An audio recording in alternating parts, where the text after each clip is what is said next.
Have you given any thought to contributing to the melt? It's easy to do. Just click the Patreon link in the episode notes, and for as little as $3 a month, you can get access to bonus episodes, early access to regular episodes, and you can also participate in monthly Zoom meetups. It helps to keep the magic happening here at the Melt.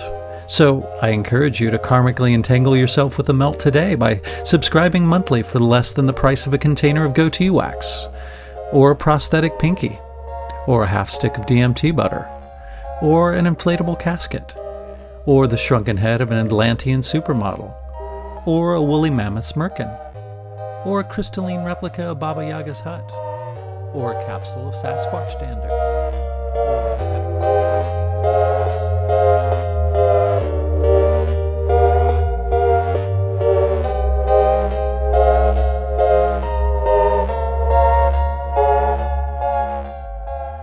This is Hunter Muse. And this is Chris Snipes, and you are listening to The Melt.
My humble apologies for getting this episode out a week late.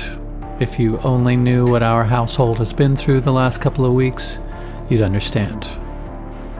As I'm sure many of you might already be aware of, there is a growing movement that is convinced that children can self-diagnose in regards to anything remotely resembling gender dysphoria, and that it's up to the entire world not to only not question whatever the child decides, but to employ whatever drugs and surgery that it takes in service of their perceived inner gender, sometimes without parental consent.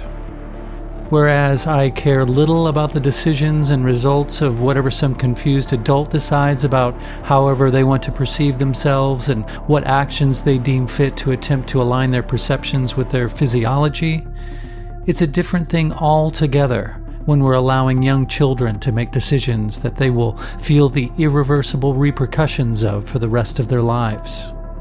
Many children who might otherwise be merely gay get told by their peers and sometimes the trusted authority figures around them that they are actually trans.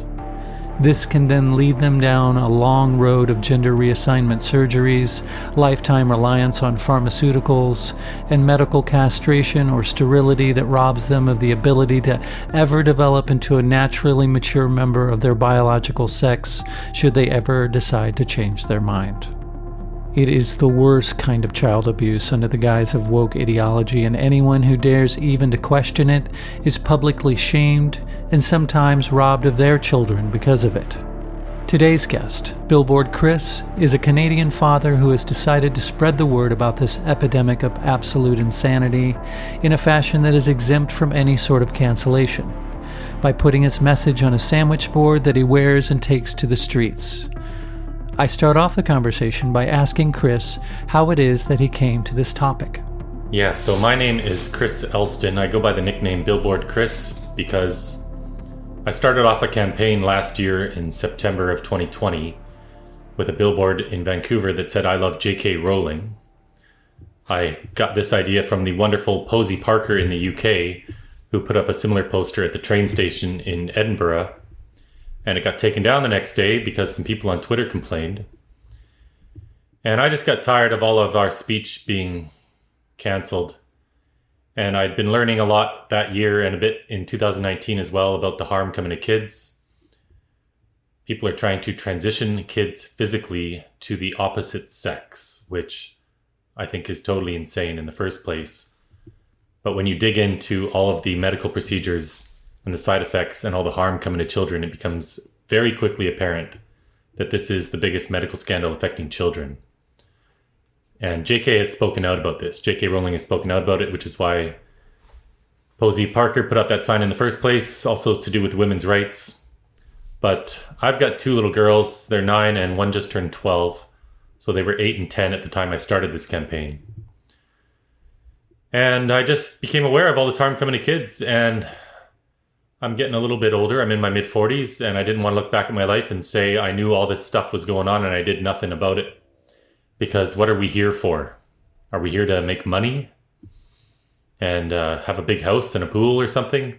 It's not why I'm here. So, considering all of our abilities to talk about this in the media, well, we don't have that ability in Canada at all. The media won't cover what's going on. And when I put up this billboard, it got taken down the next day too. It got splattered with paint overnight. And then a Vancouver politician named Sarah Kirby-Young said this was hate speech. It's a billboard that said, "I heart J.K. Rowling." And it was labeled hate speech. And so the sign company took it down the next day. And so there was a lot of outrage on Twitter. This made news around the world. And I reached out on Twitter and I said, if you want to do this in your city, I will help, because I know a lot of you can't speak out. And I'll do all the work and I'll take all the heat, because I'm committed now. I don't care how much heat comes my way. And right away, within minutes, a woman in Silicon Valley reached out. And I had a billboard up a week later in San Francisco. And then another businessman reached out, and we had a bunch of billboards go up in Utah, Portland, Los Angeles. I did a separate project of the entire underground in Washington, D.C., and then finished off that campaign with a billboard in Times Square. And that was good. But that was just a month-long campaign, and this is going to take years to unravel. So that costs a lot of money too, and I can't afford it. So yeah, exactly. I got signs printed up that I wore like a sandwich board, essentially. So I have a sign that I wear on my front that says "Children cannot consent to puberty blockers," and the sign on my back usually says something like "Gender ideology does not belong in schools," or "Children are never born in the wrong body," something like that. I've got a few different signs. I have one with the definition of a dad, actually. That one's really popular. I wear that a lot now. It's a definition of a dad, which is a human male who protects his kids from gender ideology. I like it. So I just go out on the street. I go to events. I go to busy street corners. I'm downtown Vancouver all the time because that's kind of my hometown. But I just talk to anyone who comes up to me. I'm not out there screaming. I don't have a loud horn. I'm dressed professionally, and I just stand there until someone comes up to me and asks, "What are puberty blockers?" And I did that for a long time in Vancouver, and then I started traveling the country because this is more than a one city problem. It's more than a one country problem. This is a global problem now. So I've been traveling Canada a little more than a year, as much as I can. I have kids, so I need to be home a lot, but I try to go on one trip a month. And now I'm taking it to the US because Canada will not resolve this on their own. Media won't cover anything. The only time they cover anything is to call me a transphobe. So yeah, I'm taking it to the States. I just went to Texas for 11 or 12 days. In 10 days, I'm heading down to Seattle, Oregon, Sacramento, and San Francisco. I'm going to be in LA at Christmas time on a family trip. And then in January, I'm going to New York, Boston, Philadelphia, Washington, D.C. And every month, I'm just going to keep going on at least one trip, hitting up different states, hitting up different cities. I'll be repeating at some for sure, because some cities are more strategic than others. And I'm just going to keep having thousands of conversations and doing podcasts like this. So I'm so thankful you guys are having me on, because one conversation at a time takes a little longer than 100 or 1,000 or 1,000,000. So more media is starting to come forward. Social media is picking up. Podcasters like you are reaching out more often. So I'm extremely thankful to have the opportunity to talk about how our kids are being harmed and what we can do about it. We actually heard you on Disaffected. Okay. And Josh Slocum's interview that he did with you, which I thought was a brilliant interview. And I really, really appreciate his podcast and what he's doing, because I think he has kind of a very specific perspective, being someone who was indoctrinated by the left and has kind of woken up to that indoctrination. How do you find you are received in these environments? What would you say the percentage of people that are curious and maybe not informed compared to the people who are aggressive is, and how do you deal with that? So the aggressive people are a very small minority, but they're very loud and they're very angry, and they use awful tactics to try to silence people. And they are the ones who have the ear of our governments for some reason. But easily 90% or more of people, even where I'm at in Vancouver, which is one of the epicenters of this in the world, it's easily more than 90% of people support what I'm doing. A lot of people don't know about it at all. But that's changing. It's changed dramatically from a year ago when I started doing this in Vancouver. And that's not just me, that's other people talking about this, of course. And it's been featured on some US news, like Tucker Carlson covers this a fair bit. And a lot of Canadians watch that. But it's changed a lot in the last year, which is hopeful. I get people shouting out the cars, encouragement now. And I get thumbs up constantly and fist bumps. And I have a lot of really short conversations of people expressing their support. And I have a lot of longer conversations too, of all types. So I don't have any agenda when I'm out there. I'm just there to meet the person wherever they're at and practice good listening skills and try to have a unique conversation with them. And the people who are hostile, I'm not really trying to change anyone's mind. You can't change a person's mind when they're angry. What I will do with them is I might just say something that they agree with to confuse them right away. So I'll say something like, we should never put a child in a stereotypical box. And if a girl's more masculine and a boy's more feminine, that's great. If they want to express themselves however they want, wonderful. Be creative. And then I'll just stop. And they get so confused. Because that's not supposed to be the message coming out of my mouth. I'm supposed to be this terrible bigot that hates trans people. Yeah. And so they don't even read my sign. They see children cannot consent to puberty blockers and all they think is transphobe. They haven't even thought about it. They have no idea what these drugs are doing to kids and what these cross-sex hormones are doing. They have zero knowledge. They are just trying to appear virtuous. They're social justice warriors. And they know that their role is to try to shout me down and scare me away. But they don't actually know anything about it. So I don't worry about them. I just try to cause cognitive dissonance. And maybe down the road, they'll Google something and start learning on their own. Right. I think that's such a, a great way of doing it too, because I think a lot of what all of these sorts of issues lack is a conversation, is a dialogue between people. And you at least give people the chance to talk to you, even if they are screaming at you to start with. Hopefully that can calm down to some sort of actual exchange of ideas, and maybe, they can at least get an inkling of where you're coming from. But at least there's that chance. If you're shouting online or you're just releasing videos of diatribes or something like that, there's no chance of that happening. So I think you're doing it in a fantastic way.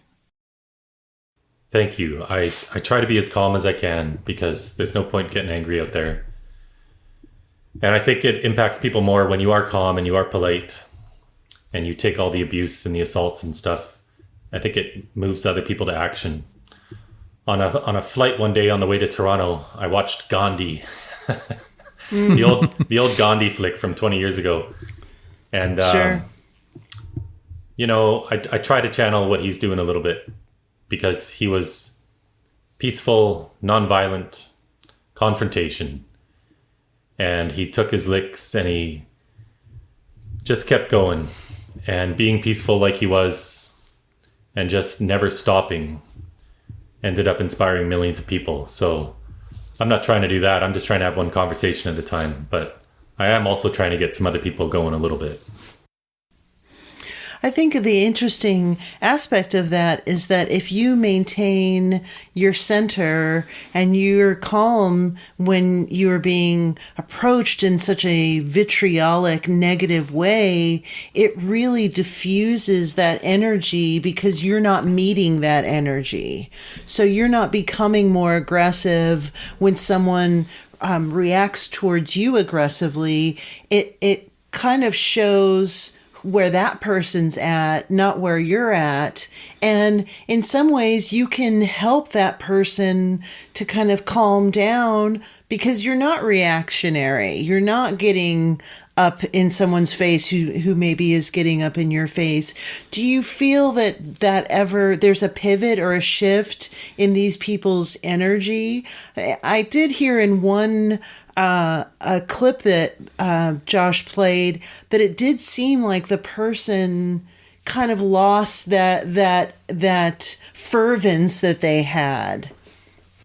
Yeah, so that was I didn't know it at the time. I'd literally been on the street for 20 seconds. I'd just gotten out of my car and I'd walked probably 50 feet and I was still kind of adjusting my signs and getting my body cam on. I didn't even have it on yet. And this guy came at me with a lot of hostility from behind. And so I just pulled out my phone and I started filming because I need to do that for various reasons, to protect myself Sure. from assault, to protect myself from lies. And sometimes if it's a good conversation, I'll post it for people to watch. But this guy was really hostile. Turns out he was a drag queen and a librarian, which is pretty perfect for the stuff I'm talking about. These days. Yeah. Sure. And so he's a gay man, and I think for him, he had struggles growing up, not fitting in. And so you get this with some gay men or lesbians. I get a lot of support from that community, but then I'll get a lot of hate as well because they haven't really figured out all the stuff to do with this issue yet. And they see it as me kind of attacking or showing disapproval of a class of people who aren't fitting in, just like they didn't fit in. And so with him, I think he just felt like he had to stick up for these kids because he was a kid that was bullied as a gay man. But this is something totally different than sexual orientation. That's about who you love. And people should love whoever they love. This is about stating that you're actually the opposite sex and stopping children from going into puberty, sterilizing kids. These kids, when they grow up, the president of the World Professional Association for Transgender Health just admitted a few weeks ago, a lot of these kids will never have an orgasm. As we saw in a documentary that just came out in Sweden, this teenage girl had spinal fractures and osteopenia, which is like an early onset osteoporosis. Girls' breasts won't grow, boys' penises won't grow. It affects their brain. There's all sorts of issues with this stuff, which we can get into. But yeah, that guy came up pretty hostile. And I just stayed calm. And I said basically what I just said to you. Like, hey, if kids are gender nonconforming, wonderful. And he goes, well, what's with the sign? And I said, well, what does the sign say? And he looked at it and he went, oh, okay. Like he didn't think about it. He just went straight to, this guy's hateful. And in society today, we have all these political forces causing division. And we have all these organizations causing division. The amount of people out there who are actually hateful is extremely small. Tiny. I've talked to so many people. I go to some of these freedom events just because there's people there. And these are who the media would call the far right, some of them. Or just, they're not all far right. Some are right of center, some are even left of center because they're against mandates or whatever. But not one of these people have any issue with what an adult does to their body. if someone has gender dysphoria and have a lot of distress about the sex that they are, and they're a grown man or a grown woman, and they want to transition, go for it. Transition is something you do to alleviate the gender dysphoria, hopefully. There's not a lot of science to even support that necessarily. A lot of studies or small studies will show that suicide rates even go up after transition. But hey, they're an adult. They can do what they want. We are now putting identities on all of these children. Instead of referring to it as gender dysphoria and trying to help them with talk therapy or just waiting and letting them grow up, letting their brains develop, instead of doing mental health assessments to look into any of these other comorbidities that might be there, like abuse, trauma, sexual abuse, common, very common. Autism is super common. Half these kids are on the spectrum. Absolutely. Mm-hmm. Absolutely. I think the last 10 parents I've talked to, all of their kids are on the spectrum. And some small studies we have from gender clinics put the number at around 40%. I'd say it's half, for sure. ADHD is super common. All of these kids have something else going on. And we don't treat those. And now in schools, and on social media, but in schools, these children are latching on to identities that state that they are trans. I get emails from students in high schools telling me that you don't even need gender dysphoria to be trans. So this whole thing has evolved. Instead of treating these kids as though they're children who are struggling and they're distressed about their sex or their gender, I don't like the word gender, we now just give them an identity and we say they are trans. And even if a child is just socially transitioning and not doing the medical stuff yet, you're cementing this identity into place. Yeah. And how does a child then back out of that when the whole school knows, the whole school has celebrated them? They're finally getting lots of love. They're being included in after-school clubs. They can't back out.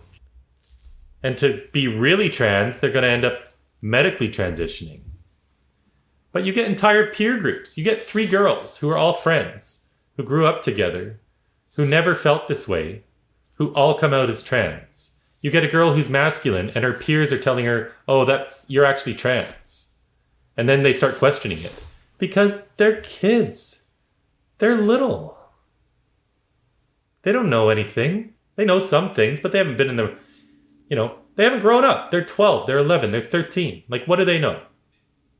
They just know... Not a whole lot of life experience. Their home life and school, and that's it. And problems which seem huge when you're 12, we all know, are nothing when you're older. And we all grow up and we mature. And how we felt at 15 is not at all how we felt at 20, and then 25 and 30 again. And so what's going on today is activists have hijacked the school systems. There are groomers all over social media impacting these children, feeding them false information. And boy, if you're gender nonconforming as a child and you're struggling in some way, this ideology is coming for these kids. And it's not 1 or 2 here and there. It's every single school where this is taught. If you give a bunch of teenage girls an option to opt out of their sex, well, some are going to take you up on that option every time. And that's what's happening. Well, when do you think the change occurred when gender disorder turned into gender dysphoria? When it became something that was a mental disorder and it somehow morphed into a celebrated lifestyle choice? That's right.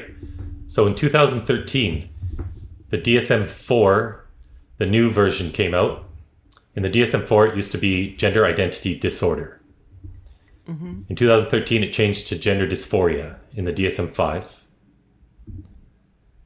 And now we teach these kids, depending on which jurisdiction you're in, but here at home, kids are taught that they all have a gender identity. This is just activist stuff. This isn't science. There's no such thing as a gender identity. All it means is that you're attracted to or you're more prone to like certain stereotypes associated with a certain sex. That's all it means. Tomboys aren't actual boys. But now, if you teach kids they have a gender identity, they have to figure out what it is. And the materials are all just stereotypes. That's all it is. If you look at the most used resource around the world called the Genderbread Person, it defines gender identity as being based on your personality, hobbies, likes, dislikes, roles, and expectations. Jobs. So if a girl wants to be an engineer, does that put her on the boy end of the spectrum? And if a boy wants to be a homemaker, does that make him a girl? If he wants to stay home and take care of the kids? It's all so subjective too. Like, I don't even know that if I could explain to you what it's like to be a man. Like, right. I don't even know what that means. It's not a concrete sort of, experience. So it's to expect a child to navigate all of that. I mean, God, I feel bad for them. It must be so confusing. They literally use toys as an example in helping to determine a child's gender identity. So if a girl played with Tonka trucks and likes football and plays in the dirt and wants to wear pants and have short hair, that means she's a boy. This is totally crazy. It's so bizarre. I remember 32 years ago when I first started my college career, I took a human sexuality class. And the statistic in 1988 was that 60% of people who transitioned had the surgery reversed because what happened physically to them, having breasts removed as a woman, having a penis created, having genitals modified, did not change the brain physiology at all. So a lot of the people that had these surgeries became a off the charts suicide ideation, absolute misery and depression because suddenly they became foreigners in their physical body. What I find so fascinating about this, Chris, is that none of this is being discussed in the media. So we're indoctrinating children into this ideology and yet not talking about the side effects or the unintended consequences that might be associated with making that transition. Have you had experience with people who have transitioned and then had the transition reversed? And what are those dialogues like? So there are some detransitioners on Twitter who I've talked to privately as well. We don't know the numbers, and it's really too soon to even know. We have about 22,000 members in a detransition group on Reddit. Whether those are all detransitioners or not is up for debate. But you can just go into that and you'll read story after story after story, which are clearly true, of all these young people now detransitioning. But we do know from several academic studies, about a dozen that have been done over the years, going back 5 or 6 decades, we know that 80 to 90% of the time, children who had severe gender dysphoria from a young age. So gender dysphoria, by definition, starts young. It traditionally affected little boys, much more than girls. 1 out of every few thousand boys, far less than that for girls. And it starts young, 3, 4, 5, 6 years old. You got these boys who are more effeminate. And they studied these kids. They followed them up for 20 years. The most recent study, I'll cite, was done by Bradley Singh and Kenneth Zucker, who is part of the group that wrote the definition of gender dysphoria in the DSM-5. He's an expert. And they followed 139 boys for 20 years. 87.8%. 88% of these boys, when they went through puberty, their dysphoria just went away. And the majority of them grew up to be gay. So we know, and this isn't speculation, we know that the majority of kids with severe gender dysphoria from a young age will grow up to be gay. What's going on today is something completely different. It's what's called rapid onset gender dysphoria. It's affecting a group that has never before been affected, which is adolescent girls. This never showed up in adolescence. And it used to be way more boys than girls. Now we've completely flipped that script, and it's way more girls than boys. Abigail Schreier wrote a book called Irreversible Damage, The Transgender Craze Seducing Our Daughters. Everyone should read that. It's a fantastic book. Yes. Yep. And so this is a brand new cohort, and there's a researcher named Lisa Littman who wrote a paper on rapid onset gender dysphoria 3 years ago. Kind of broke this open a little bit. And she was discredited, of course, because trans activists will come for anyone who tries to shine light on any of these issues. But she's still out there fighting. And we've just had this explosion. 40, 50, 100 times the number of kids, depending on which time period you look at. It's just completely exploded. And there's hundreds of gender clinics across North America now. They all have wait lists.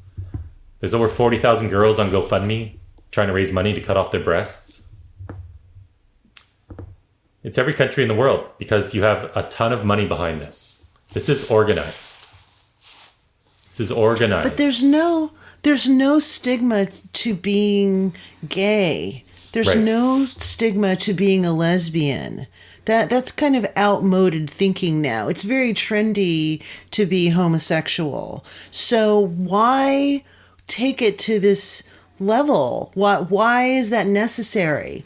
I kind of agree with what you're saying. If these kids were just allowed to go through puberty, then they would probably come out as being lesbians or gay young men.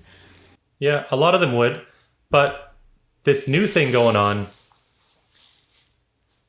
I would think those numbers will probably come down because these are just confused kids who are being told just because they're masculine that they're actually boys. You know, I talk to so many women who come up to me and they tell me if they were growing up today, they would have totally fallen for this because they hated puberty, they hated getting boobs, they hated having their period. Right. They hated their bodies, and they grew up and they became adults, and they got out of that stage and they're happier, and a lot of them are just in heterosexual relationships and have kids now. But yeah, for sure, some of these kids are going to be gay and lesbian. They're not all going to be gay or lesbian. We don't know the numbers. But with this explosion going on, I'd say a bunch of them are just going to end up straight, but it doesn't really matter. It's not what this is about. It's not about who they're going to end up loving or being attracted to. Right. This is about reality itself. And this is about giving kids experimental drugs and hormones which cause harm for life. Serious physical harm. These children are being lied to. Their parents are being lied to. They are being told that these puberty blockers are just a pause button and that they're fully reversible. It's strictly a sales pitch. These kids go on these puberty blockers for 5-6 years. If a boy comes off puberty blockers at 17 and he's got a micro penis because it never grew, well, it's not going to suddenly grow for the next 5 years. It's not going to catch up. It's not going to catch up. It's done. It's permanent damage. There's no time machine. Sure, if a kid went on puberty blockers for 3 months and came off, there wouldn't be too much harm done, right? But that's not how this happens. We know from the Tavistock, which is the gender clinic in the UK, 98% of their patients went on to the cross-sex hormones. We know from another gender clinic in the US, 100% of their patients went on to the cross-sex hormones. It's a package deal. It's blocking your own hormones and then getting the opposite hormones. So if your own hormones came, that would make you feel more comfortable. And that would help to alleviate this gender dysphoria you're feeling. But they never get that chance now. And then they get the opposite sex hormones, which often just make the dysphoria even worse. And now these kids are stuck kind of in between the sexes. You've got girls with deep voices, they've grown beards, they've had to get their uterus removed. After 5 years on testosterone, there's so much atrophy to their vagina and to their uterus that they have to get hysterectomies. They're getting oophorectomies, they're getting their ovaries removed. they can't hold a relationship down because it's hard to find a mate, honestly. A lot of these kids will never be able to have an orgasm, so that's being taken away from these people. The ability to have intimate relationships is being taken away from these kids before they're even adults and understand what that means. It's just wrong on so many levels. It's just so wrong. And like you said, media don't cover it because they're all afraid. They're afraid of a few angry people who are going to come on Twitter or try to dox them or go to their employer. And yeah, those things happen. But this is a war for our children, is what this is. So sometimes there's got to be sacrifices. Do you think it's a war against women? But there's a war against women going on too. Separate issue, but related. Right, but you're talking about, like, you gave that example of a woman who doesn't like growing breasts, has a hard time going through puberty.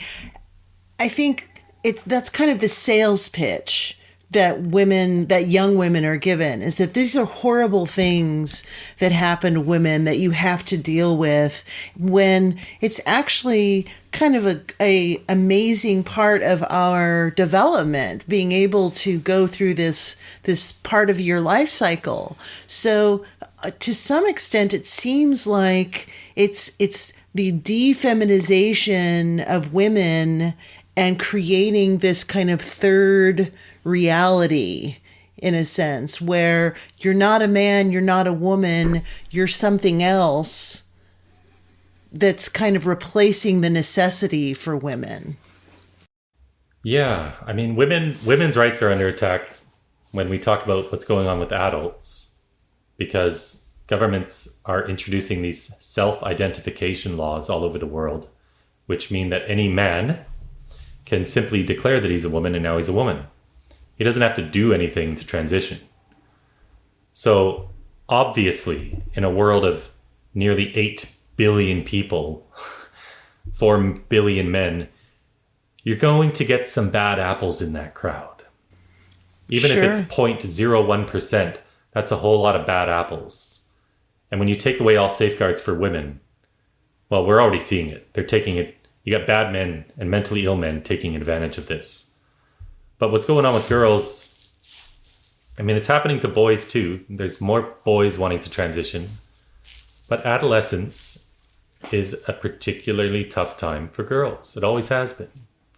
That cohort of adolescent girls is very susceptible to mental health struggles. Anorexia, bulimia, cutting. I see some of these kids, they come up to me. They say they're trans. This girl came up to me a few weeks ago. She had 30 scars up and down her arm from cutting. Oh my God. Her whole arm was just train tracks. And she says she's trans. And if she gets an affirming doctor, they'll just give her hormones without even looking into these mental health underlying conditions. There was an article that just came out in the Washington Post 4 days ago, written by Dr. Laura Edwards-Leeper, and I forget the name of her co-author there, but they're both involved in trans health for youth. Laura Edwards-Leeper started the first gender clinic in the US, and she's speaking out against this stuff now, because in more than half the time, these kids get no mental health assessments. More than half the time, they get these drugs on the very first visit. Of course. Are you serious? I'm serious. Yeah. There aren't enough clinicians to do the mental health assessments. They're not qualified. 30 years ago, you had to have 2 years of therapy before they would start the hormone therapy. Oh, it's totally now they've changed. they've eliminated that? Oh, yeah. It's called gender affirming care. And you can go to the hospital websites and read it for yourself. It's gender affirming care or affirmation only. This is the only condition in the world where a child will self-diagnose as being the opposite sex. Like, forget about being the opposite sex. They're self-diagnosing themselves. We don't let children self-diagnose any condition. But now they're self-diagnosing as the opposite sex. And these doctors and social workers and nurses that see them at the gender clinics, as policy, will only affirm. They'll say, yes. Wow. Yes, Lucy, we hear you. You are a boy. And now you're Lucas. And you're an excellent candidate for puberty blockers. And first meeting with the endocrinologist, they're on it. And then depending on where you are again, they'll go on the opposite sex's hormones. So the World Professional Association for Transgender Health, WPATH, says kids shouldn't start opposite sex hormones until they're 16. But clinics all around the world are just totally ignoring that. I don't even agree with that. But that would be better than 13, which is what's happening in British Columbia. Or 12. A father went to jail in BC this year because he wouldn't sign a consent form for his daughter when she was 13 to go on testosterone. And he kept speaking up. That was my next question. A judge gave him a gag order. Yeah. But is this without parental consent that this stuff is happening? Yes. And again, it depends on your state or country or whatever. But the trend and what activists are trying to accomplish everywhere, and they're very well funded, the trend is to take away parental rights because a child knows who they are or what they are. God, that is utterly insane. In British Columbia, we have a law called the Infants Act, which states parental approval isn't needed for any medical procedure. All that's needed is the doctor's approval and if the doctor thinks the child can understand. So that's what happened to this father in BC. He was powerless to stop his daughter from going on testosterone at 13. She was indoctrinated in school, by the way. She was then sent to a psychologist named Wallace Wong, who was transitioning over 1,000 kids, including 500 in the foster system. Oh my God. Jesus. He sent her to Children's Hospital, and the dad wouldn't sign the consent form. The hospital sent him a letter. I have it. It says parents can be friends and advisors to their children. Friends and advisors. But they can't intervene in this permanent, life-altering medical malpractice. Exactly. That's such a scary precipice to be at. There's so much that hangs in the balance in the lives and the well-being of these kids. Yet that's also combined with taking away anybody's ability to question it or to ask, to critically try to apprehend the situation and put it in a larger context of maybe this kid has other, as you said, comorbidities. Maybe they have some mental disorders. Maybe. That's frightening. That's fucking frightening. Yeah. Yeah. Maybe they're just gay or lesbian. For sure. So you said earlier that you said there was a definite push behind this. Where do you think that push is coming from? Is it political? Is it financial? Combo of the both? It's a combo of both. I can name some exact characters for you. There's two trans women named Jennifer Pritzker and Martine Rothblatt who are both billionaires. One has inherited the Hilton fortune. Another one is the founder of XM Radio. There's another billionaire named John Stryker, runs a company called the Arcus Foundation. They've been funding a lot of these gender clinics and things like that for years. There's actually a handbook. It's a 65-page handbook produced by Denton's Law Firm, which they call themselves the biggest law firm in the world. And they teamed up with Thomson Reuters, which is one of the biggest information companies in the world. And there's this 65-page activist handbook that gives very specific details for how these activists are to lobby governments in order to get laws changed. And they're winning. They're doing it because all these governments just want to be seen as progressive and loving and accepting. But they don't have their brains screwed in tightly. And they're cowards. A lot of these politicians know what's going on. They know exactly what is going on, and they are just straight up cowards. So you mentioned the school element as part of the indoctrination, that the children are getting some of this information from school. Do you think social media plays a role in this as well? I think social media is the biggest. Every kid, if you read the stories of detransitioners, they all fell down some rabbit hole online. Tumblr, TikTok, YouTube, Reddit, a website called DeviantArt. Anime is huge. Kids that are into anime, they're totally getting exposed to trans ideology all the time. Even if they're into fandom, like Harry Potter fan sites or My Little Pony fan sites, those things are flooded with porn. They're flooded with groomers. There's adults in there grooming them, convincing them they're trans, messing with their heads. Kids got to stay off the internet. Like, use it for homework. Parents need to know what's going on. They have no need for social media. Social media is a giant human experiment that is hard enough for adults to handle. Exactly. Right. I don't know any adults sure. who can handle it well. Never mind what happens to kids. They don't have the social skills and the experience to deal with all of this sort of stuff. And I tweeted out a story from a mom. She wrote the story of her daughter. And I tweeted it out, I think yesterday. And it's the same story you hear every time. Daughter grew up perfectly happy. Playing with dolls, playing in trees, happy-go-lucky, no issues. Adolescence comes.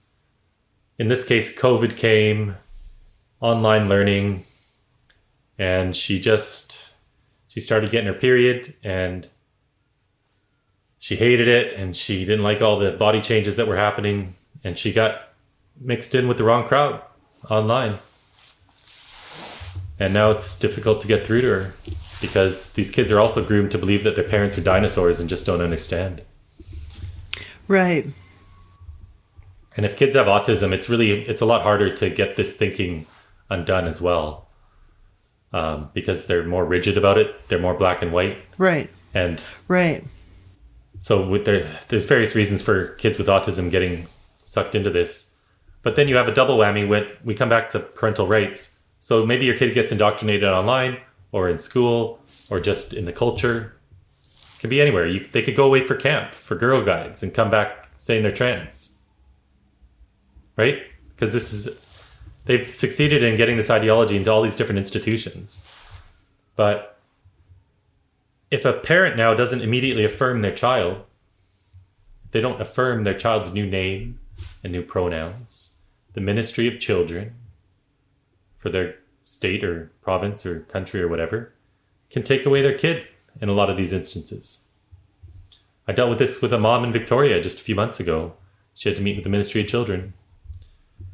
It worked out because her daughter said she wasn't trans anymore. She's been doing better. But, I mean, that's a longer story I could tell another time. But yeah, the Ministry of Children told this mother that if she's not immediately affirming her daughter's name change and pronouns, they consider it abuse. Abuse, like hitting your child, and they can take your kid away. A couple in Australia just lost their child. This man I was just hanging out with down in Texas can't see his children anymore because when his boy was 2.5 years old, this is a case of a crazy mom. When the boy was 2.5 years old, still in a diaper, he liked a purse with a unicorn on it. Oh, A woman's purse with a unicorn. He's a baby. And mom decided that her little boy, who's a twin, 2 twin boys, but she decided this boy is actually a girl inside. And she's a pediatrician. She moved counties to get a judge that was more favorable. And the judge just listens to her. And dad is a nice man. He's a smart man. He's eloquent. He's not one of these rough guys, you know. He's just a nice, normal guy. I've met him. I hung out with him for a few days. I had long, detailed discussions. He's a good guy. He's not struggling with alcohol or anything like that, but he's lost his kids over this issue. And a judge gave him a gag order not to speak out either. But he won't stop because he knows it's an unconstitutional gag order. And he's hoping the judge throws him in jail so that he can then challenge it. But the judge is too afraid to do it. So how would you handle this if someone approached you, like this gentleman, for example, and said, you know, preemptively, before we'd gotten to the stage of being in front of the courts, how would you handle this with a child that was at this stage, not at 2, obviously, but a prepubescent girl or boy who says that they don't feel comfortable? What would you suggest the parent do? Well, I'm no expert, so I want to qualify my statements by saying that. And people should consult with experts, and I'm happy to get them in touch with them. But get them off social media. If you need to pull them out of school, you pull them out of school. You've got to protect your kid from whatever influences are trying to send them down this path. And I think it's just really important to focus on bonding with your child, get out into nature, take a trip out into the woods, and just reconnect with nature. Go do some gardening, go do real world activities. These kids are growing up online, and it's doing a number with their heads. So, I mean, it's all about the bonding. The tighter the bond they have with mom and dad, the less chance this is going to happen. But they've got to be in the real world. Because if they're on the internet 6 hours a day, it's screwing with their brain. Exactly. So just unplug from all these crazy influences. Affirm your child, not how these gender ideologues want you to, but affirm that they are beautiful just as they are. And there's no right way to be a boy or a girl. And, you know, friends are very powerful influences too. So, you know, maybe connect with some other parents and find some friends that are a good influence and not a bad influence. Because a lot of this is peer pressure. I think that's great advice going into nature, because you get into the greater context of a larger existence than just being in your room hunched over a tablet or something like that, stuck taking in your head. all this information completely out of context. Yeah, because a lot of this ideology seems to be very anti-nature, not in the sense of anti-trees or anything like that, but like nature made a mistake. And anti-human nature. Yeah, exactly. And you're born in something wrong happened, and your soul, or whatever you want to call it, landed in the wrong body, and it's your life's crusade to correct that, to correct that mistake. And I don't think that happens. I think there's a reason for everything. And if you feel a little weird in your body, well, then I bet if you had some conversations with other humans, you'd realize they do too. You know, it's just weird to be a human sometimes. It's weird to be walking around in this body and experiencing physical existence, you know? Yeah. And, you know, I often will tell people or ask them a question because it's important to get them thinking. We have this ideology now teaching children that they're born in the wrong body. So the response to that is, what does it mean to be born in the wrong body? Yeah. And just let them think about it. What does it mean to be a boy? What does it mean to be a girl? Mm-hmm. What's the wrong part of that equation? Like, what does wrong mean? Right. Why is that wrong? Yeah. How are you born in the wrong body? What? Just because you like stereotypes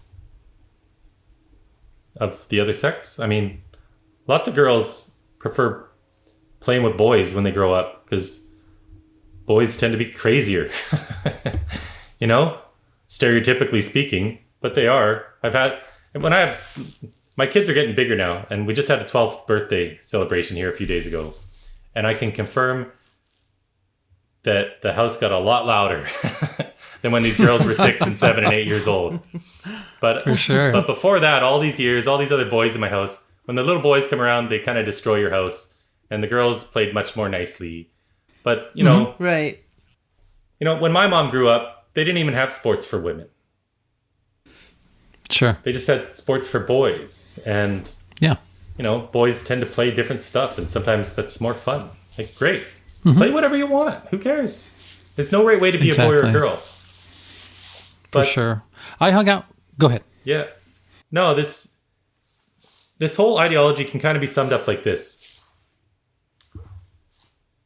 Sexism is saying that women should do the dishes. Equality is saying that men or women can do the dishes. Gender ideology states whoever's doing the dishes is a woman. Right. That's perfect. Yeah, very well put. Absolutely, you nailed it. I think That's all it is. another point to consider, just to kind of dial it back to one of the things that you said that I thought was so powerful, is that when kids get into this mindset and they kind of paint themselves into a corner a little bit, it's almost like the community has to affirm what they're saying, and then they are stuck in that. So, I don't know what you were dressing like when you were 16 or 17 years old, but I was a goth girl. Now, if that was the identity that I was, or the costume that I was wearing at that time, if people still identified me as that, then I would be stuck in this place that maybe I had evolved away from and out of. Yeah. And I think what I'm seeing right now is that there are children of this age, 12, 13 years old, that are coming out as trans, who are kind of painting themselves into that reality. And what I've said to children that I know that know these kids is, be gentle with this person, because in a year they may not be this anymore. Don't assume that who they say they are right now is who they're going to be when they're 40. And don't judge them for that. Can I ask you a question? Absolutely. So, why were you goth? Because I was trying to figure out who the fuck I was. And I was trying to rebel against what I perceived as being my parents and how the type of music my parents listened to. And I was a girl that was going through this phase of life where I liked kind of sad music, and I liked looking a specific way because I'd seen a movie that I wanted to emulate. And so I was, again, it felt like a costume that I was wearing. The Hunger? Was that the movie? I knew it. And what did the little community of other goth people bring to you? They affirmed me.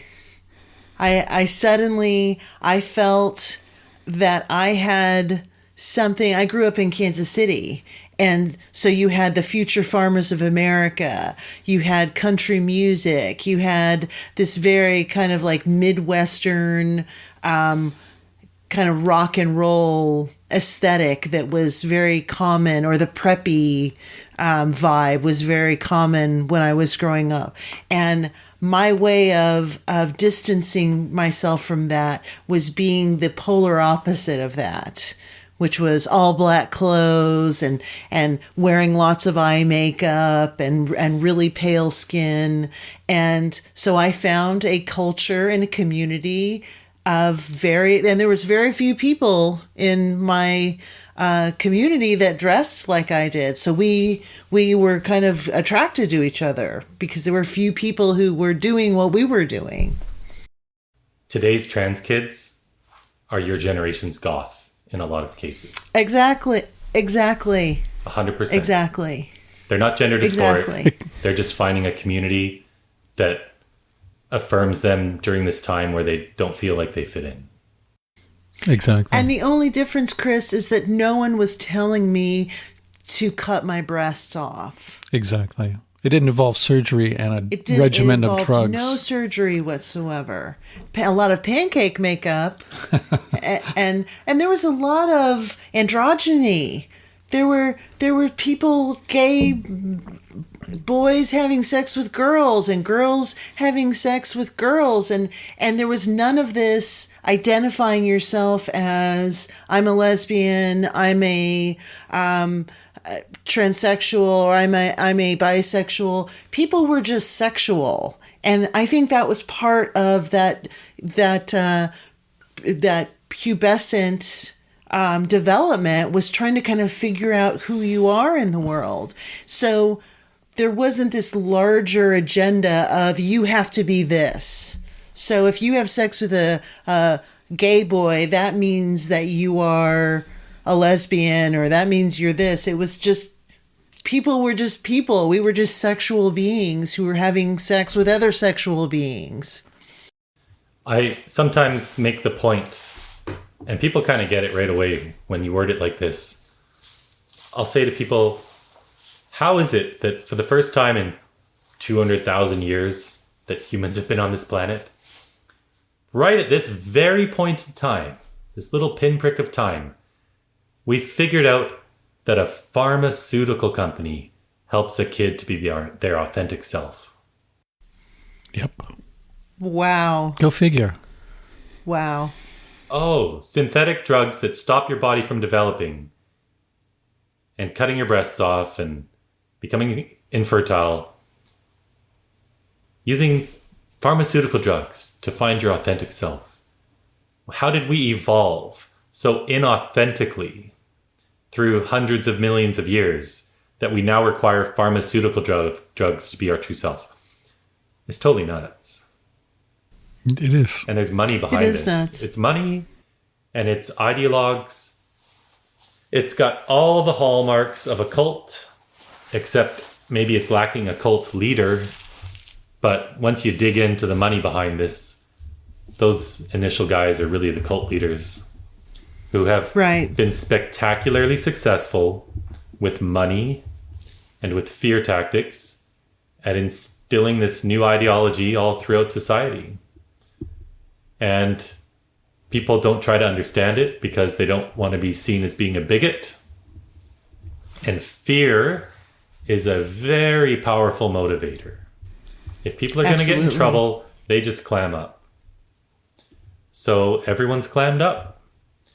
And you're right. When media don't report on it, more people who would be fighting it, well, they just don't know. So that's all I'm trying to do. I'm just trying to reach normal people who immediately grasp that this is insane. And it's my faith that people who wear different hats than I do, lawyers, doctors, lobbyists, politicians, I have faith that these people will start doing their jobs and put an end to this. Because this can't last forever. It's just simply a question of how much harm is done to kids before we put an end to it. You're right. I'm studying to be a clinical psychologist, and in my research of the trans world, what I found is that many psychologists don't want to touch this with a 50-foot pole. They just don't want to deal with it because they're afraid of being labeled. They're afraid of losing licenses. They're afraid of being ostracized by their community. So they just clam up when you have this discussion, when you try to have it publicly. But privately, they'll say, this is bullshit. This is not reality. There is some indoctrination that's happening here, and they're just fearful of, making any type of taking a public stance. Right. And the people who get so worked up that they would take a stance normally are the parents. Right. But these parents, this is like a perfectly evil system going on here. The people who would make all the noise publicly cannot, because then they would alienate their child. Yes. They have to protect the relationship with their child, number one, before anything else. And if they start speaking out publicly, well, they would alienate their kid, and they also might have legal problems because the Ministry of Children might come after them. So I'm a bit of a unique case in that my family's not affected by this. But it's going to take more people like me who are self-employed. I'm not really self-employed at all anymore. I just do this. But it's going to take people who aren't afraid of the cancel culture to first get informed. And it's tough to get informed when there's no information out there. But that's spreading. We're spreading more information all the time. And we're going to need more people to take a stand. You get 10,000 people out on the streets for a COVID protest, and it's hard to get two to protect our kids. something's out of whack here, but we'll just keep going. I'm not going to complain about it. I'll just keep going one person at a time. And more people like yourselves are starting to speak out. So it's working. Well, how do you navigate this issue in your everyday life when you're just walking around doing what you do from day to day, not wearing your sandwich board? Do you confront the issue if it comes up? Do you bring it up out of the blue? Oh, yeah. How do you deal with that? I'm talking all the time. Yeah, all the time. All the time. I'm obsessed. I don't have OCD. Have you lost friends? I'll just say that. I don't know if I've lost friends. I didn't hear from a lot of friends. I've had some people from my past actually reach out and give support. Some of my friends or associates from more recent years, they just never said a word. I think they thought I'd lost my mind at first. But if they're following along, I'm sure they've clued in. But a lot of people still will just have the opinion that it doesn't affect you. So why do you care? Mm-hmm. Right. Or you're taking on such a controversial topic. I don't know. Some people who are less confrontational will just kind of shy away. But look, I see this as crystal clear as I possibly can. And I'm still learning things all the time. But there's absolutely zero doubt about what's going on and what side of history I'm on. And so I don't worry about friends. If they don't want to be my friend, I don't care. You know, if this is something that loses friends, you should probably lose them anyway. Is my opinion. Exactly. Because if people can't stand up for the health of a generation of children, don't worry about that friendship. Who cares? I've made a ton of friends. So sure I lost some. I've made 10 times more or 20 times more. So yeah, I don't worry about that. Well, you mentioned that this is a war, and what it made me think of is the military-industrial complex and the trillions of dollars that are put toward defending countries. And that money has to be spent somewhere. And so governments create conflicts so they can go and test weapons. To me, and of course this is just conjecture, this feels like these pharmaceutical companies are having a war with children. They're having a war with humanity. And what they're doing is creating these pharmaceuticals and then testing them on children to see the results of giving a puberty blocker, which is not designed to be used as a puberty blocker. Can you talk more about what these drugs do? Yeah. So the technical term, they're gonadotropin hormone-releasing agonists, which is, I don't expect anyone to remember that, but it's a drug that stops the pituitary gland from releasing these hormones, which in turn trigger ovaries to release estrogen and testes to release testosterone. So estrogen in girls will not be released. Testosterone won't be released in boys, which means all of their secondary sex characteristics won't develop. So their boobs won't grow, their penis won't grow, girls' hips won't get wider, bones don't gain any density. In fact, they're losing density. A mom in California I just talked to, her daughter was on puberty blockers for 3 years. And this mom didn't really want her to be on them, by the way, but she was kind of tricked into it. And parents get told, well, you can have a trans kid or a dead kid. And I can get into the suicide myth in a minute, but she was on puberty blockers for 3 years. They did bone scans every year, and she lost 11% of her bone density. When it should be getting a lot stronger, because kids' bones are soft. They get stronger during puberty. Instead, they got weaker. It affects the brain. It affects other organs. And then they get the opposite sex's hormones. But this drug was approved, the puberty blocking drug, it's called Lupron in the States. Mm-hmm. It was approved to treat prostate cancer. Then endometriosis in women, which is a uterine issue. It's been approved for a really rare condition called precocious puberty, which is where like a 6-year-old girl goes into puberty. And so they would give it to her for a few years and then let her go through puberty normally. Totally separate issue. Right. She would still go and through puberty. very rare. Very rare. Very rare. Nothing to do with being trans. Just you got 5 and 6-year-olds going into puberty.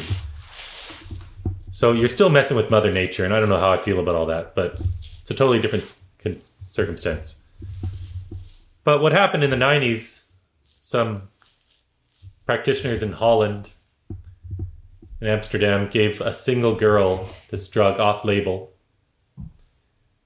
who had gender dysphoria, real gender dysphoria, not this rapid onset stuff we see today. And they followed up a year later, and she was happier. Of course. There's a honeymoon period, right? She also wasn't on testosterone.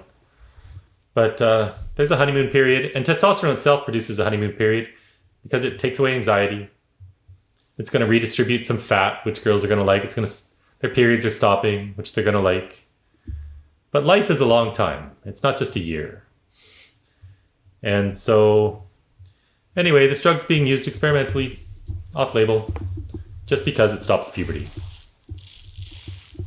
And so, yeah, it all started from this one girl. From that, this protocol was formed called the Dutch Protocol. And under the Dutch Protocol, they would give puberty blockers to kids kind of at the earliest stage of puberty called Tanner Stage 2. And then under the Dutch Protocol, they're not supposed to start the opposite sex's hormones until the age of 16. But gender clinics all around the world have just completely ignored even the Dutch Protocol. And they're giving these hormones to kids that are younger.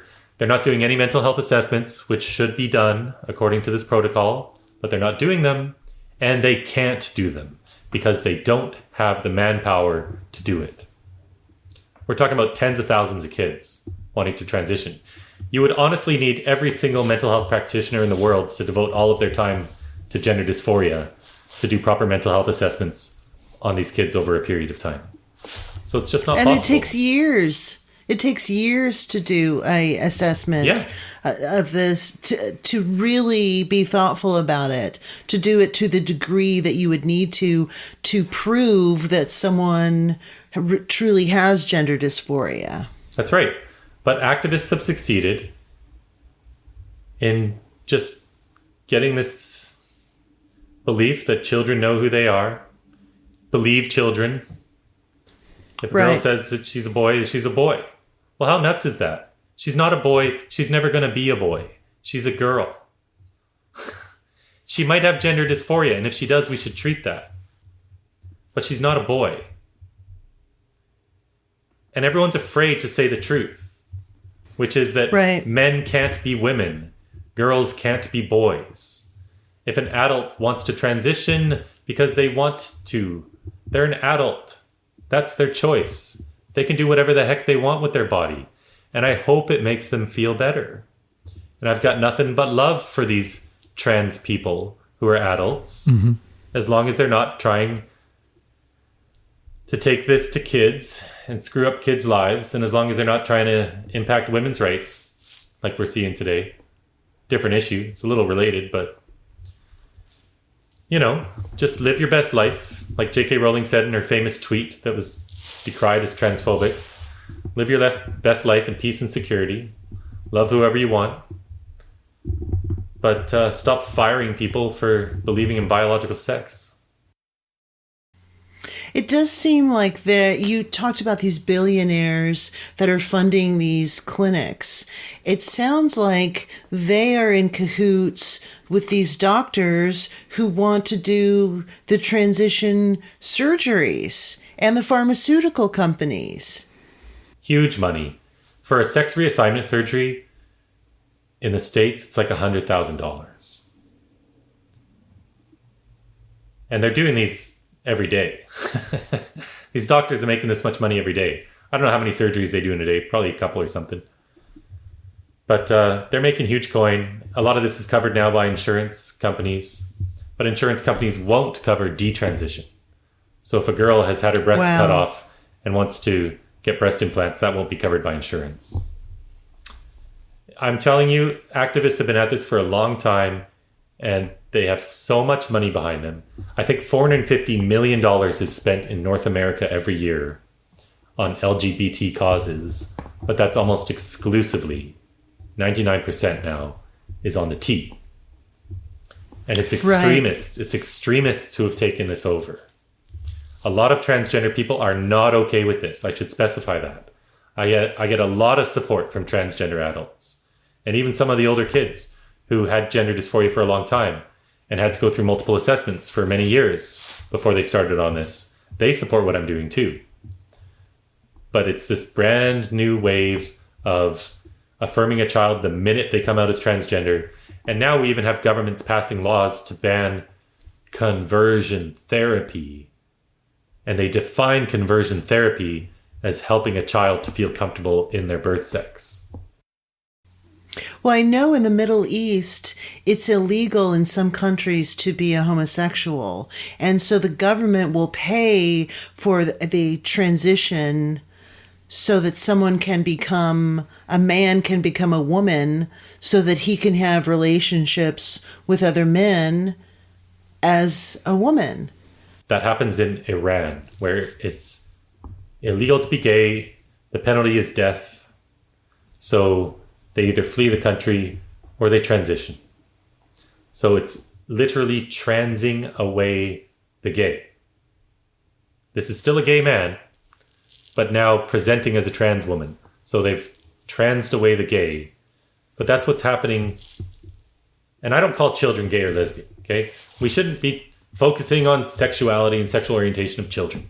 Exactly. At all. Exactly. Yeah. But a lot of these issues. A lot of these kids with gender dysphoria historically grew up to be gay or lesbian. Mm-hmm. Right. So what's happening today is these effeminate boys and the girls who are more masculine, who might grow up to be gay or lesbian, they're transing away the gay. They're telling them they're the opposite sex. And so I read a story of an 18-year-old boy a few weeks ago. He went on puberty blockers at 11. He's got a micropenis. And he doesn't want to be trans anymore. But the damage is done. So now if he wants to do the sex reassignment surgery, which costs $100,000, there's not enough tissue. Because what they do is they invert the penis to make this neo-vagina. Yeah. But there's not enough tissue. Yeah. So they'll take out a piece of the kid's colon or his stomach lining to make this fake vagina, which is just a wound. And there's always surgical complications. This is horrific. It is stuff going on. It is horrific. I don't like to talk about all the grotesque stuff a lot, but it's awful.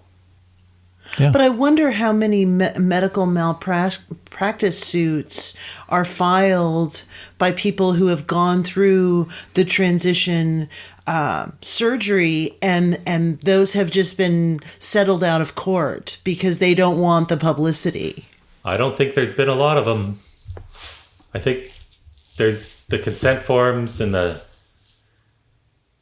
legal forms they sign are taking liability away from these doctors somehow. But I do know a lawyer is trying to put together some stuff right now. And a lot of the parents of these children with rapid onset gender dysphoria know. So we're trying to find young adults who were harmed as kids, or maybe people who are still kids and they can be represented as a minor. Because we do need lawsuits. But these lawsuits are difficult. It's tricky. It has to be done right. Or else you set a bad precedent as well. So it's taken some time to get this going. And I'm surprised it's taken so long. But we did have a court case in the UK. In December of 2020, the High Court in England ruled that children cannot give informed consent to puberty blockers. And all the kids 16 and under had to come off of them. Under 16 years of age. And guess what?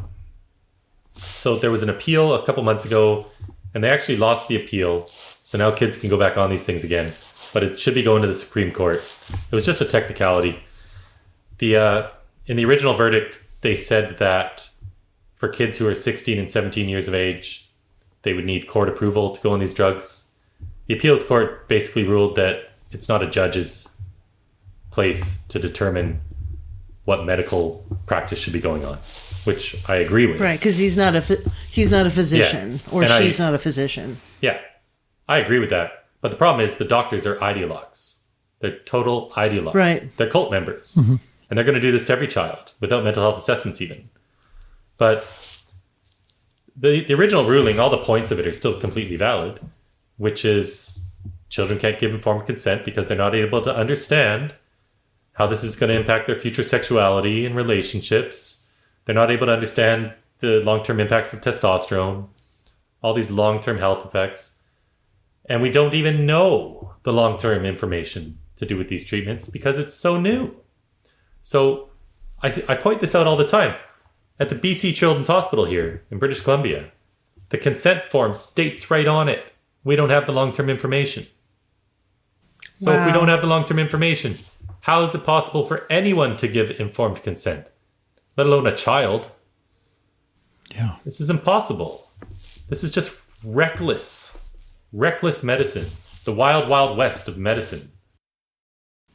It's what's so insane is when you consider like breast augmentation surgery, for example. If you as a man get breast augmentation surgery, you've basically co-signed for a life of surgeries because you will have to have those removed and have them replaced several times in your life. And that's something in the fine print that a lot of people are probably not tuned into, is that these surgeries aren't just like one surgery and then I'm done for the rest of my life. Yeah, and we're treating these people like they're Mr. and Mrs. Potato Heads, where you can just take some parts off and put some different parts on. This 13-year-old girl that came to me, she wants to get the phallus, like the, what do they call it? Whatever. The fake phallus. I forget the proper term for the procedure right now. My mind's not working, but they'll take a huge chunk out of the forearm or the thigh, and they'll fashion it into this phallus, which doesn't even work. It doesn't get an erection or anything like that. It just sits there. And, you know, they talk about it like it's no big deal. This girl was talking about it, how she wanted to get the tissue taken out of her thigh. And just kind of laughing about it. You know, she's a kid. These things aren't real to them. They have no idea what they're signing up for. Exactly. Yeah. That's the frightening part, is that there's the frontal lobe is not fully formed at that stage of development. So decision making is not null. Like they just don't understand the consequences, the long-term consequences. So if your doctor doesn't understand the long-term consequences, how in the hell is a child going to understand what they're signing up for? Yeah. My little one, she's 9, she's almost 10 in a few months. But today's November 30th. So December 1st is the day of the year when our elf on the shelf comes to visit. You know what the elf on the shelf is? Yes. Yeah, it's this little, I didn't do it when I was a kid, but kids today do it. And this elf comes to your house, and then every night when the kids are sleeping, the elf moves around and is somewhere else and is maybe doing something silly. She firmly believes that this elf is real. Sure. Right? And that she's going to come from the North Pole tonight, which she will. I got to make sure I remember. I should set an alarm or something. Those moments have happened where our elf hasn't moved the next day, and I went, "Oh no, I'm a failure." The tooth fairy doesn't. Yeah, Fairy doesn't deliver. That's happened a couple times. I'm a failure as a father. But they engage in magical thinking, which for some things like Santa Claus is just fun. I'm glad my parents lied to me about Santa Claus, because I have super fond memories of that, as most kids do. But now we're engaging in magical thinking about our biological sex, and we're giving kids drugs to make it a reality. Our society has fallen so far. How this happened, I mean, I kind of know how it's happened, but even having this conversation with you today, and I've had thousands of these, I still can't believe it's happening. Mm-hmm. But Chris, it doesn't make them the opposite sex. Right.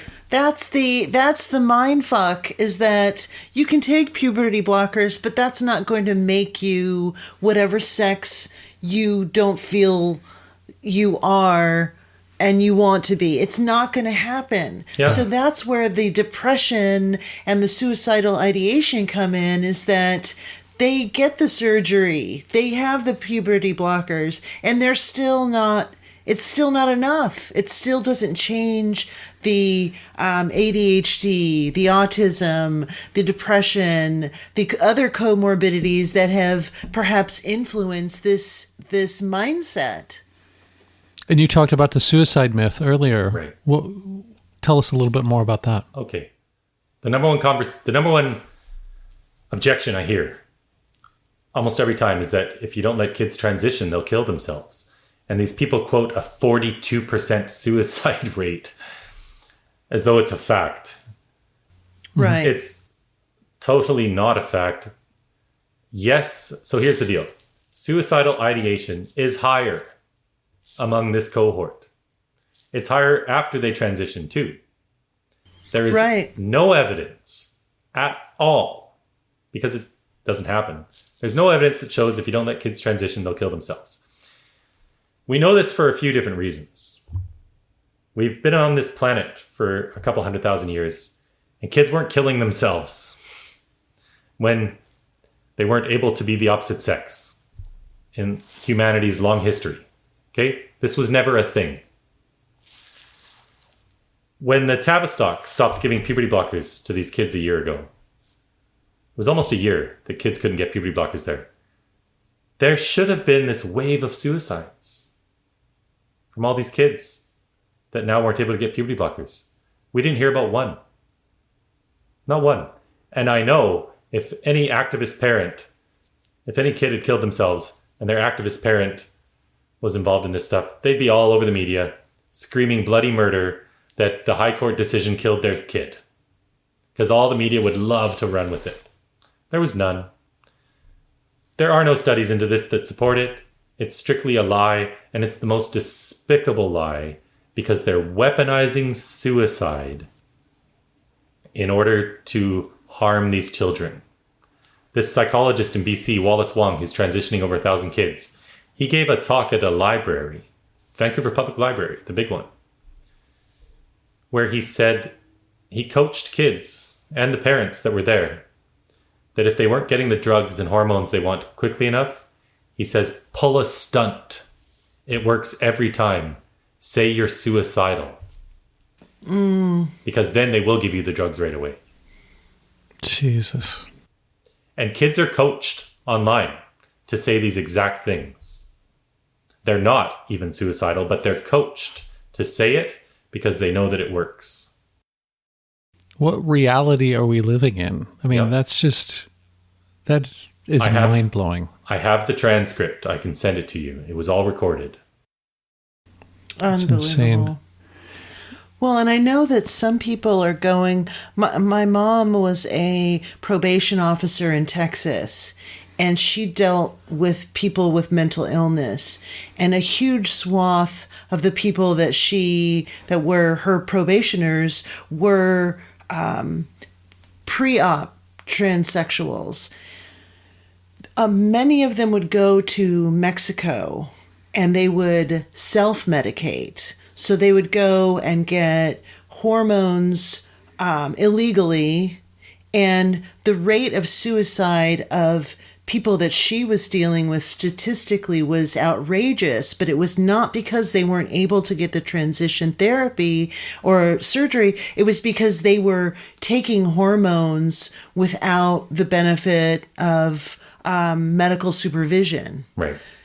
I think that that's kind of the angle that's being taken here, is that, well, if we don't intervene, then this person is going to go the illegal route and they're going to kill themselves. They're going to do these things themselves. So we really have to help them. It seems like almost like this manipulation of the system in order to keep this narrative going. Yeah, and I think it's easier for everyone to get hormones now, including adults. But, I mean, my issue is the kids, you know? I wish all the best for the adults. I mean, if it were up to me, I would tell them, wait until your mid-20s. Because if you just turned 18, well, you were indoctrinated as a kid. And your brain is still forming until you're about 25, and you haven't had any adult life experience. And you're probably going to feel different. But if adults want to do it and they feel better, more power to them. But I've talked to detransitioners too. You were asking earlier, this detransitioner came out with me in Texas one day in Denton. I was having conversations outside a library there, which was going to have a transgender story hour for kids aged 2 to 8 years old. And so obviously I'm not in favor of that. And this man came out. He's a gay man, but he lived as a transsexual for 20 years. And he says transitioning was basically just a Band-Aid. But it's a Band-Aid that he wore for 20 years. And it didn't make him better. He had a lot of trauma. A lot of trauma. He had a tough life growing up, as lots of these kids do. These aren't the happy-go-lucky kids that are excelling in sports and have tons of friends. Exactly. These are kids that are struggling. Yeah. So they're already vulnerable. And they're not getting the help they need. And now we're just using this as a Band-Aid. But we don't even know if it's a Band-Aid because it's all experimental. Yeah, exactly. You know, we know nothing about it. There's never been a clinical study. So 2 progressive countries, Sweden and Finland, have both stopped this practice. And the only kids that are going to be able to take part in getting puberty blockers in the future will first have to be screened, screen out the other comorbidities, make sure that this has been genuine gender dysphoria, not just something that showed up last Tuesday. Right. And they'll be closely monitored, and they'll be part of a proper clinical study because there's never been one. And these, kids can't speak for themselves. So someone's got to do it. So we have to do it. And we've got to wake up these politicians, and we've got to create enough of a percentage of the population has to be aware so that the outrage on our side starts to combat the really terrible tactics from the people on the other side. Because they're just using fear and intimidation to silence discussion. They're using fear and intimidation on politicians. Because any politician that speaks out against this will get called some alt-right exactly nut job. And probably not get reelected because there will be such a huge effort against them. But I actually disagree with what I just said. I think in many cases they would be reelected. They just need to learn how to message properly. Because if they're not up to speed, they don't get their messaging down and they end up bumbling through it. But the vast majority of the population from all sides of the political spectrum, left, right, and center, are very much against this. Because this isn't a political issue. This should not be a political football. This is just about reality. This is about biology. This is about an epidemic, a mental health crisis hitting mainly our girls. And we're not treating them properly. We're physically harming them permanently. So we just need to get 2, 3, 4% of the population up to speed, and then you can't stop it because word of mouth will spread. And then that 4% becomes 6 and 8 and 10. And all the media start telling the truth, and documentaries start getting produced, like this fabulous documentary in Sweden that just got released. And this will come crashing down, just like other things have. The lobotomy that was invented in the 1950s, the creator of the lobotomy won the Nobel Prize for medicine. There's a long history of this sort of stuff going on. There was thalidomide, which was given to pregnant women, and babies were born. They called them flipper babies. They were born with deformities. Yes, with fins, absolutely. There's been all sorts of medical scandals to do with the pharmaceutical industry since it's been created, and the psychiatric industry. And this is just the latest one, but it's the worst because it's coming for kids. So I think we'll look back at this in not even 20 years. I think we'll look at it in 10 years with absolute horror over what we let happen. And there's so many parts to this. It's social media playing a part in this because people who would have spoken up against it before are now afraid to because they'll get canceled on social media. The media itself has become so polarized. CNN, you cannot trust anymore. You can't trust any media. They're all driven by agendas. And it didn't used to be like that. Back in the 80s and 90s, you had more truth from the mainstream media. But now it's just totally polarized. And so this whole thing is part of a bigger picture of society crumbling in certain ways. We have Marxism rearing its ugly head. We have Antifa out on the streets trying to silence democracy with violence. I've been impacted by that personally. I got my arm broken in Montreal in March of this year when I was attacked by Antifa.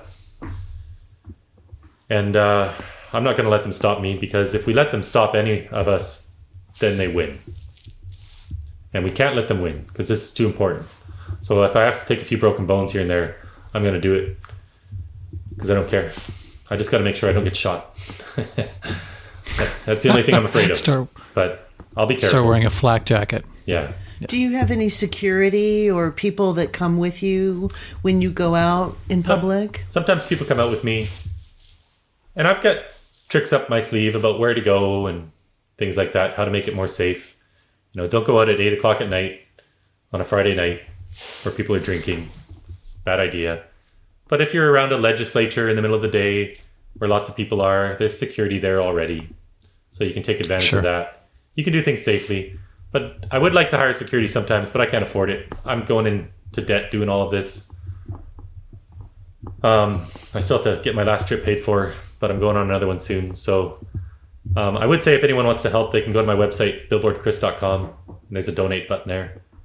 Because this isn't self-sustaining yet. I am getting more support from around the world, but I'm still losing money.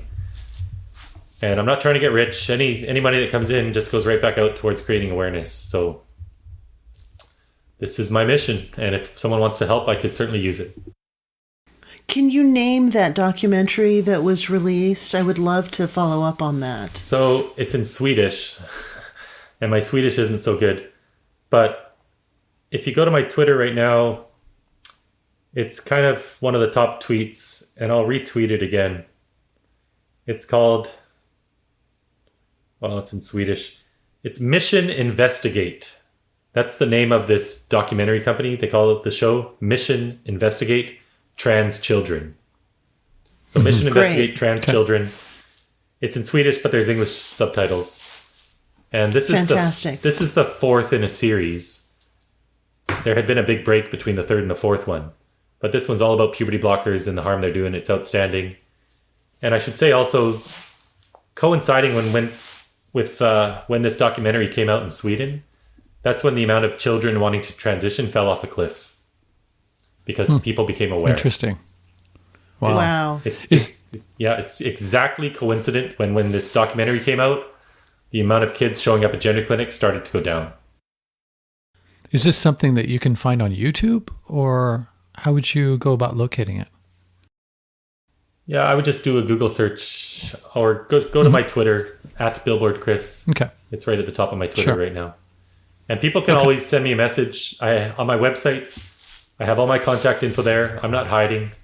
Even my phone number is public. And they can send me a direct message on Twitter as well.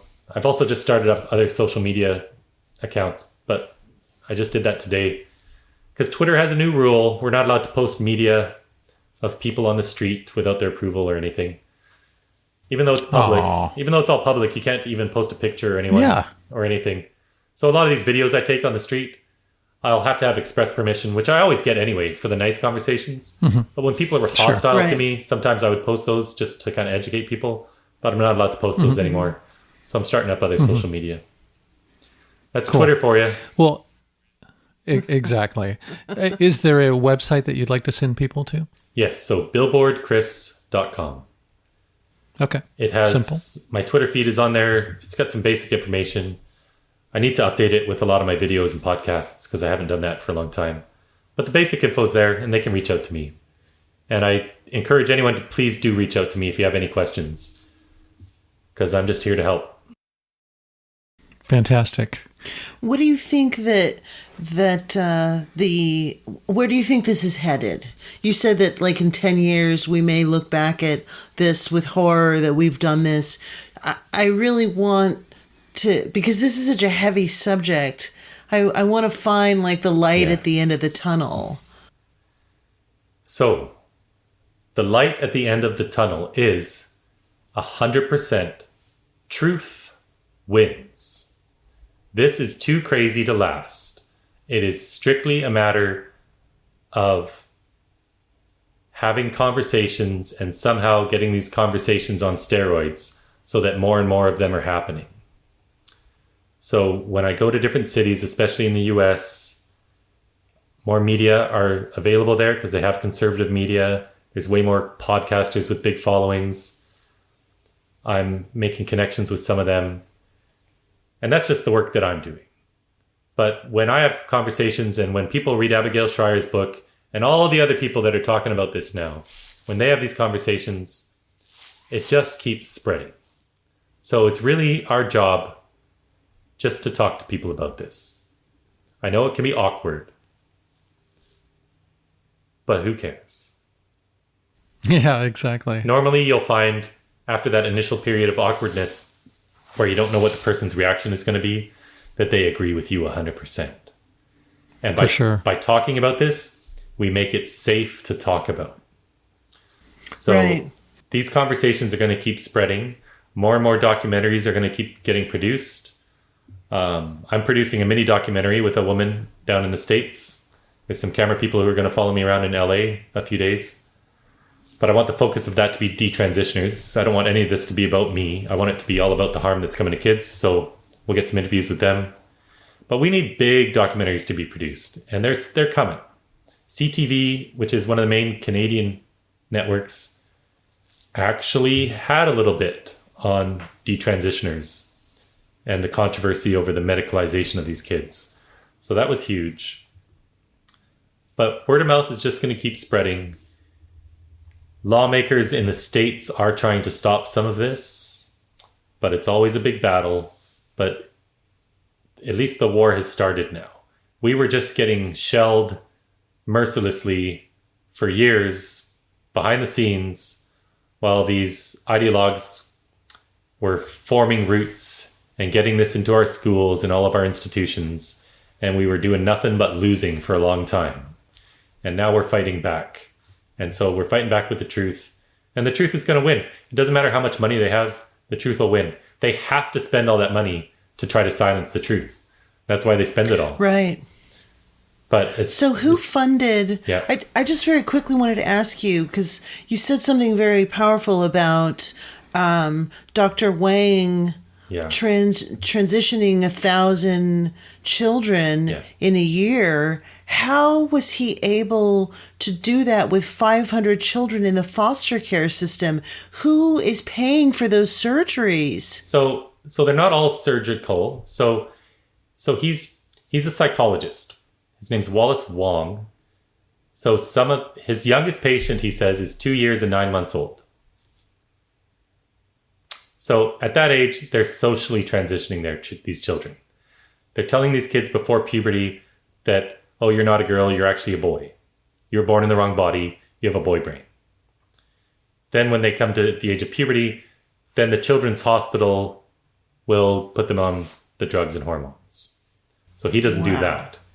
But he works for the Ministry of Children in British Columbia. He's an employee. He's who they lean on for expertise.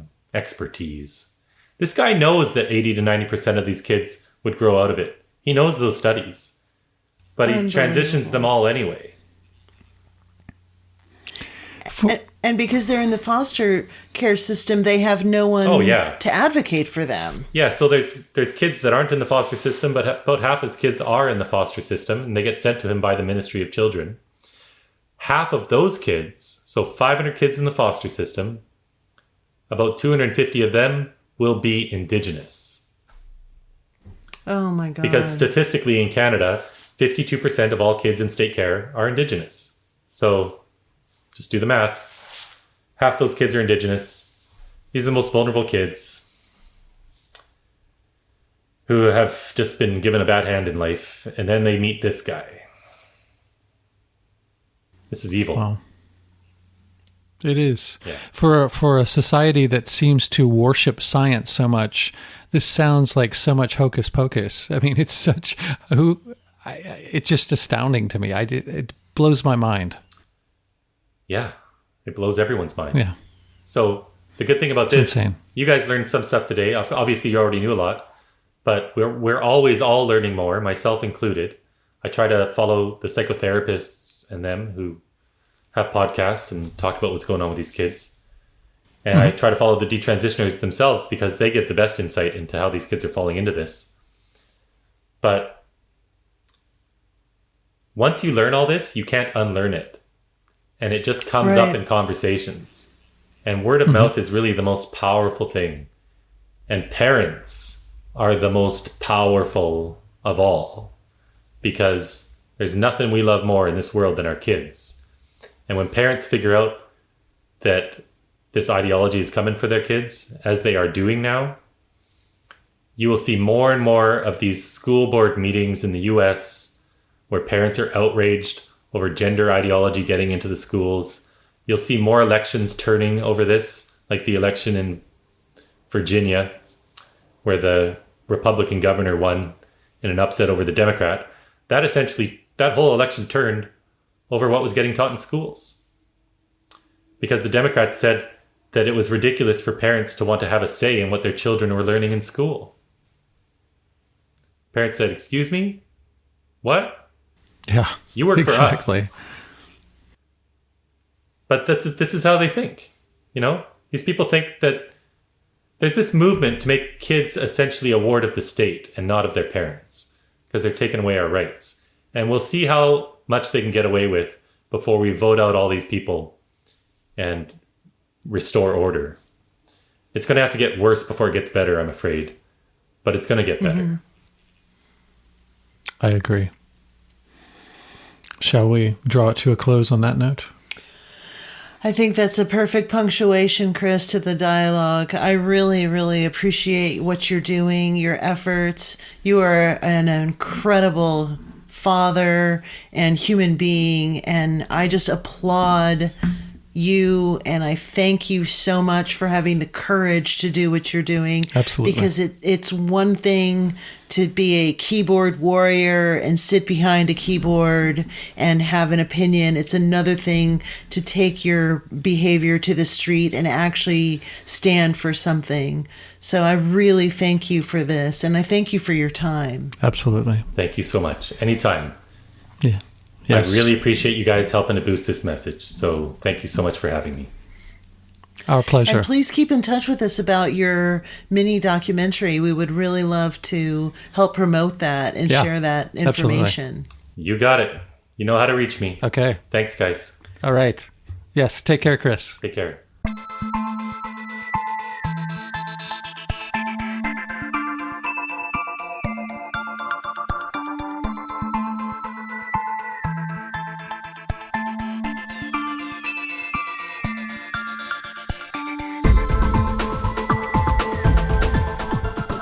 If you've liked what you've heard and would like to contribute to The Melt, there are a few ways that you can do that.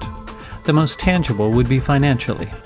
Just click the Patreon link in the episode notes, and there you will find ways that you can contribute for as little as $3 a month. This will give you access to bonus episodes, early access to regular episodes, and you can also participate in monthly Zoom meetups.